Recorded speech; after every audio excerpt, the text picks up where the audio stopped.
7:18 now, day 2 of the government shutdown in Washington. Hundreds of thousands of government workers are on furlough right now. Multiple government programs have been shut down. Local financial professional Phillip Shaw from Goldstone Financial Group says this government shutdown will have a widespread impact on consumers. He joins us now to share how you can protect your finances during this uncertain time. Thank you for being here. Yeah, thank you for having me. So how could this shutdown impact us? I know there's just a myriad of ways.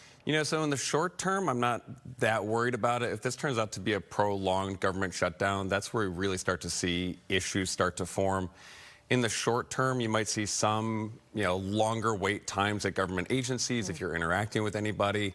But a lot of the essential services are going to stay open. So you're still going to have Medicare coming in. You're still going to have Social Security open.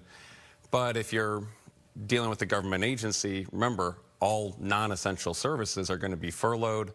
That could lead to some pretty significant delays. And it did. I think it was back in 2018 when TSA agents were still expected to be on the job, but not getting paid. And what happened then?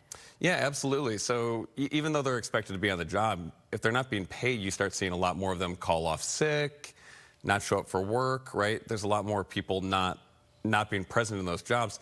And that leads to slowdowns or even shutdowns at some of the airports. Can be a really big problem. Right. So we'll keep our eyes on that. What about the stock market and the economy? Does it have an impact on that? So typically the stock market does fine through government shutdowns. We're still going to have strong corporate earnings. And frankly, a lot of those numbers are still going to come out. Where our concern starts is in a coming weeks or a month, if we don't have the government agencies to release unemployment data, jobs data. Is the Federal Reserve going to have the data that they want to have in order to, say, cut rates again in October, or do we start hitting pause again on the rate cutting cycle? Okay, so that'll be interesting. I was hearing this morning that I believe federal workers get paid on a 2-week cycle, so they're going to get full pay today, but in 2 weeks. They're thinking anyway there could be a deal before then because that is when they would miss a paycheck. So we'll see.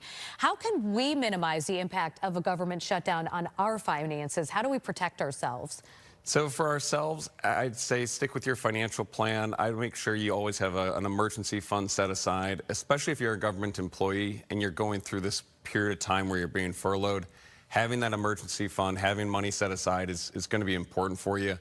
In the past, we've always paid back those employees for their furloughed time.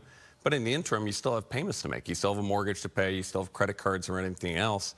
That's where it's really important to have that plan in place. How much savings should we have on standby?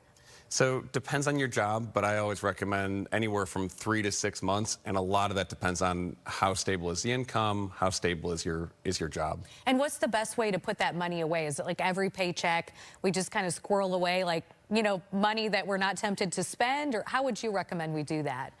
So if you haven't started doing it yet, for the long term, put things into your 401k or other retirement savings. In the short term, yeah, I would recommend making sure that every paycheck you're taking at least say 3-4%, 5% of your paycheck and putting that into some sort of emergency fund, high yield savings.